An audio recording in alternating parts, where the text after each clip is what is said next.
Kita bergabung Kejaksaan dengan Negeri Anissa Rizkia Situbondo, langsung Jawa dari Timur. kantor Berbagai Dinas Lingkungan permasalahan Hidup dan lingkungan. Halo Maisa, kami dari kelompok Pahawan. Pada kesempatan kali ini, kita akan membahas tentang lingkungan alam dan memberikan opini kita mengenai hal tersebut.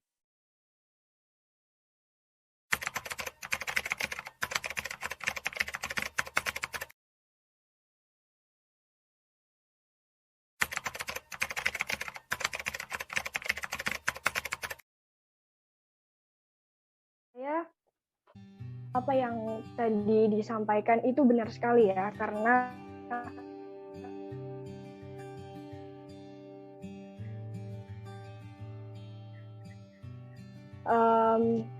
perilaku manusia yang kurang akan kesadaran dan rasa tanggung jawab mengakibatkan pemanfaatan mereka terhadap lingkungan malah mengakibatkan kerusakan lingkungan. Maka dari itu menurut saya solusi dari ini adalah meningkatkan kesadaran dan rasa tanggung jawab dari manusianya sendiri. Mungkin bisa dilakukan dengan sosialisasi atau kita bisa mulai dari keluarga atau diri kita sendiri melakukan hal tersebut dengan baik. Misalnya melakukan pemanfaatan lingkungan tetapi tidak dengan merusak lingkungan tersebut. Lebih ke rasa peduli gitu ya teman-teman. Itu dari saya. Terima kasih. Kalau menurut aku solusinya itu tuh udah tepat dan bener. Yang di sini yang dipermasalahkan itu pemerintah sama masyarakatnya. Gimana mereka itu bisa menggerakkan biar lingkungannya itu lebih terjaga. Contoh seperti rehabilitasi lahan sama reboisasi. Itu kan yang melakukan, yang menggerakkan itu kan manusia, masyarakat sama pemerintah. Jadi kalau misalkan dibilang solusinya belum jitu atau belum benar, saya kurang setuju sebenarnya. Terima kasih, Randy. Oke, kalau menurut saya ya, kalau saya setuju. Memang masalah utama di sini memang bagian manusia. Soalnya kebanyakan manusia memang merusak alam, nggak pernah pikir panjang dan nggak pernah berpikir soal masa jangka panjangnya. Dan juga memang bisa dibilang belum pernah kita melakukan solusi yang jitu. Soalnya kalau misal kita melakukan reboisasi atau konservasi itu juga butuh waktu yang sangat lama, dan untuk manusianya juga selalu melakukan kerusakan juga. Jadi ya mungkin solusinya kembali lagi ke sosialisasi dari pemerintah untuk masyarakat agar mau menjaga alam. Mungkin sekian dari saya. Oke, opini saya tentang limbah domestik air itu merupakan limbah cair hasil pembuangan dari rumah tangga, perdagangan, perkantoran, dan sarana prasarana sejenisnya. Penyebabkan ini tuh diakibatkan oleh aktivitas manusia. Dan pencemaran air ini mengakibatkan menurunnya kualitas air yang sebenarnya, yang dapat digunakan untuk semestinya, tapi tidak bisa karena pencemaran air tersebut. Terima kasih.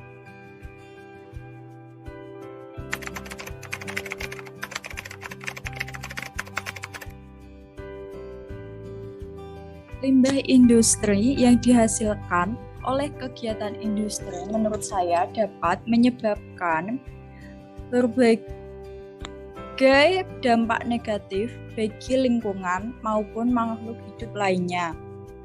Contoh limbah dari industri adalah limbah cair dari pabrik, pewarna pakaian cair, sisa pengawet, kandungan besi pada air, ataupun kebocoran minyak di laut.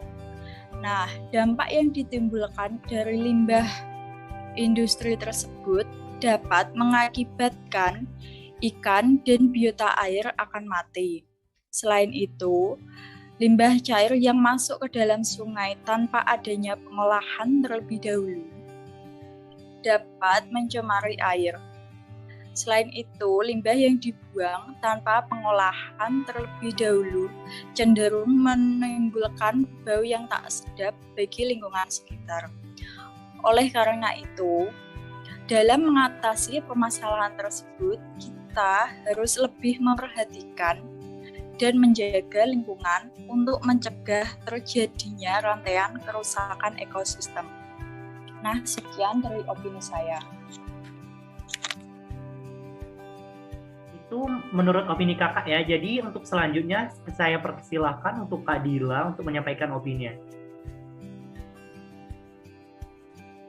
Sebagian kerusakan lingkungan seperti kerusakan hutan, banjir, abrasi, pencemaran udara, pencemaran air dan tanah, sampah, dan masih banyak lagi itu disebabkan oleh faktor manusia maupun faktor alam.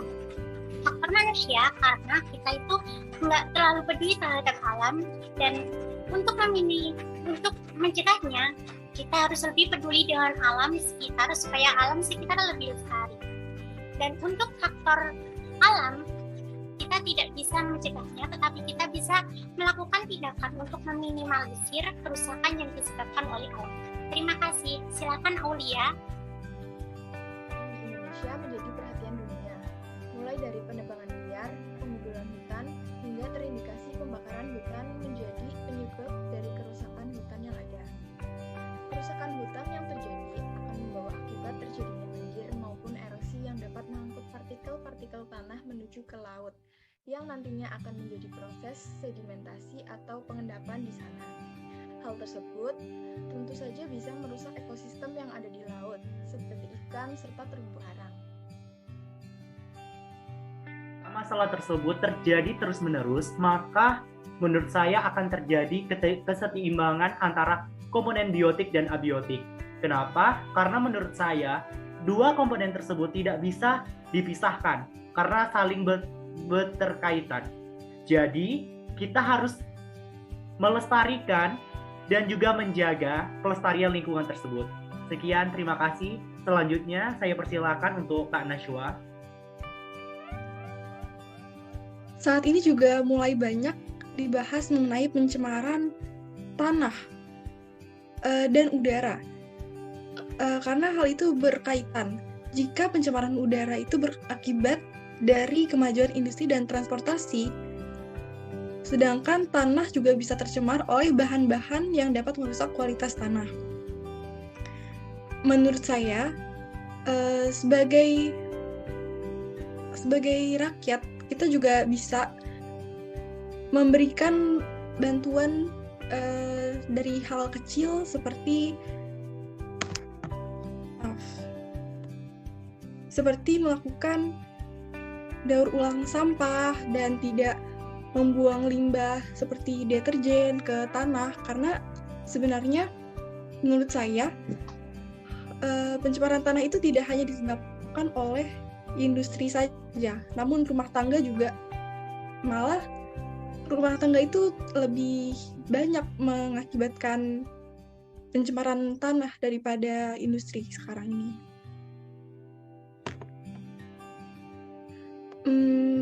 Baik, selanjutnya aku persilakan buat Rizky menyampaikan opininya.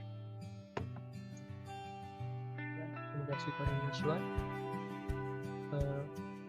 Berdasarkan teks di atas tadi sudah kita ketahui bahwa banyak sekali contoh dampak dari pencemaran tanah dan pencemaran air yang terjadi di lingkungan sekitar kita.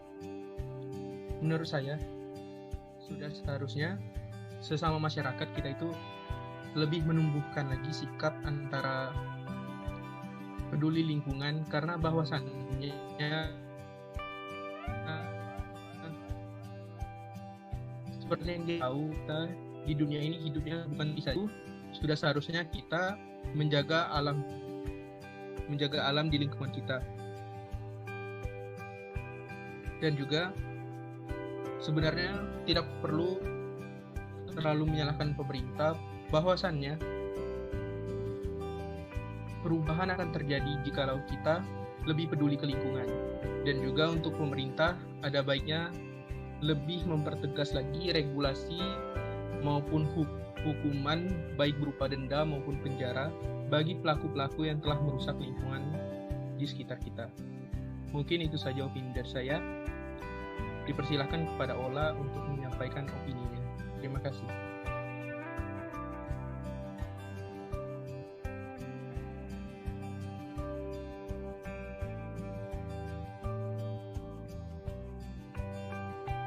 Ola, mungkin bisa dihidupkan dulu mic-nya. Sorry. Oke, thank you. Kerusakan lingkungan sendiri itu ada di latar belakangi oleh beberapa motif, misalnya seperti orang-orang yang tidak bertanggung jawab dengan apa yang sebenarnya diperlukan oleh lingkungan-lingkungan sekitar. Nah, untuk latar belakang motif ini itu menimbulkan beberapa dampak yang sebenarnya itu membuat masyarakat sekitar itu menjadi rugi gitu, karena dengan keadaan lingkungan yang seperti ini, mereka harus mengolah kembali untuk bagaimana kerusakan lingkungan ini menjadi lebih baik lagi untuk kedepannya. Dan tak hanya peran dari masyarakat itu sendiri, tapi diperlukan juga peran-peran dari pemerintah untuk membangun lingkungan agar kedepannya lebih asri dan bisa membuat lingkungan hidup ini menjadi layak untuk ditempati oleh orang-orang di sekitarnya. Sekian, terima kasih. Mungkin bisa dilanjut oleh Sabrina.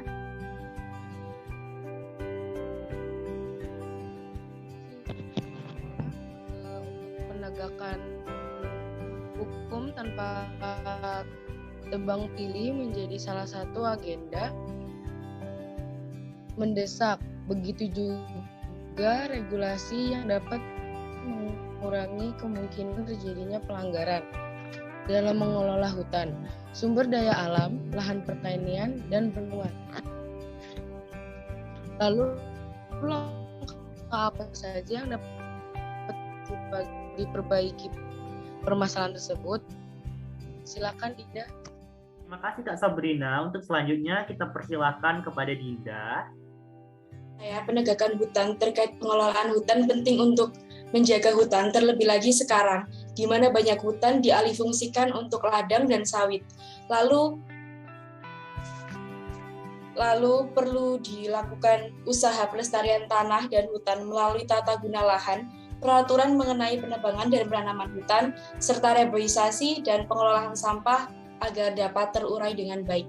Terima kasih. Selanjutnya saya persilahkan untuk Griata mengemukakan opininya. Baik, terima kasih. Menurut saya, opini dari saya, dalam mengatasi permasalahan lingkungan yang sedang banyak diperbincangkan ini, kita semua harus ada tindakan dari kita sendiri juga.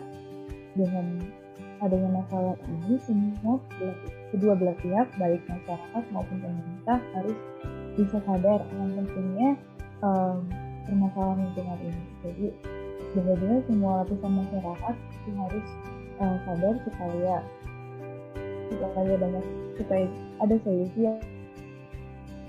yang bisa kita lakukan dengan baik pemerintah maupun masyarakat bisa sadar agar apapun yang kita kerjakan itu nantinya sedikit demi sedikit bisa teratasi mekanisme ini. Nah, bagaimana caranya supaya pemerintah dan masyarakat ini bisa sadar akan pentingnya masalah lingkungan adalah dengan kita sebagai mahasiswa itu bisa berdampak bagi masyarakat di sekeliling kita untuk menyadarkan kepada masyarakat di sekeliling kita, orang-orang di sekeliling kita, baik keluarga, teman maupun masyarakat biasa, menyadarkan mereka semua bahwa ini loh penting banget, masalah lingkungan itu penting banget, harus kita cicil dari sekarang istilahnya. Solusi apa yang bisa kita lakukan, tindakan-tindakan kecil apa yang bisa kita lakukan untuk bisa memperbaiki lingkungan kita ini. Karena dengan tindakan-tindakan kecil itu ya ketika sudah lama tindakan-tindakan kecil itu sudah lama terjadi, maka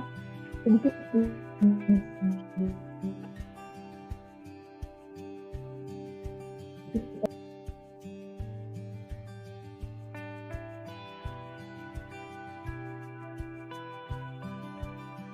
saya silakan kepada Sisi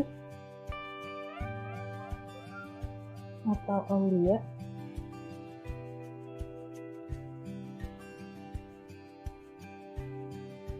Kegiatan pembangunan yang dilakukan perlu memperhatikan lingkungan setempat. Misalnya dalam pembangunan jalan tol, kondisi lahan yang dilewati pembangunan jalan tol adalah lahan pertanian produktif. Perubahan fungsi lahan yang sebelumnya berupa sawah menjadi jalan akan memengaruhi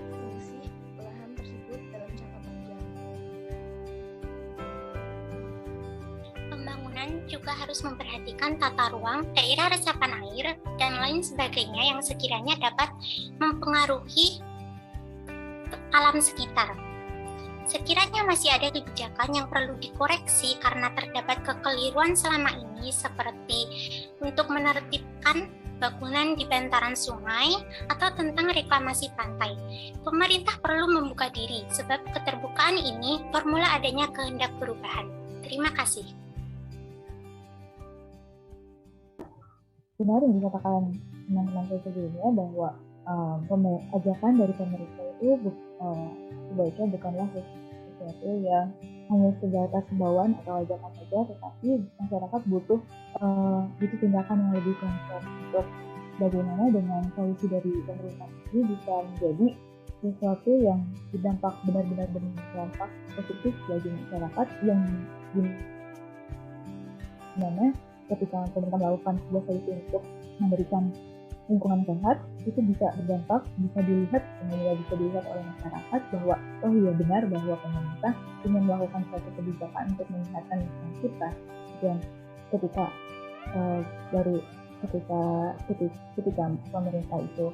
pemerintah hanya bisa memberikan imbauan atau ajakan biasa, jangan heran jika masyarakat biasa itu, masyarakat lain hanya bisa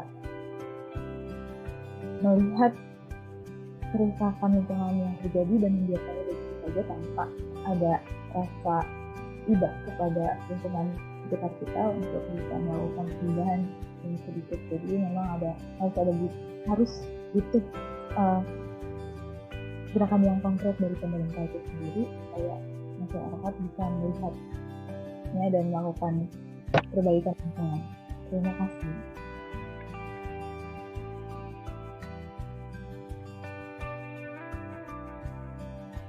Saya persilakan kepada Ola atau Dinda.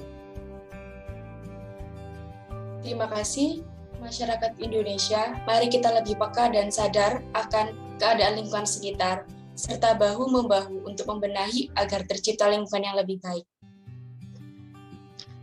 Ayo, jadi agen perubahan dengan mulai dari hal kecil karena bumi butuh aksi.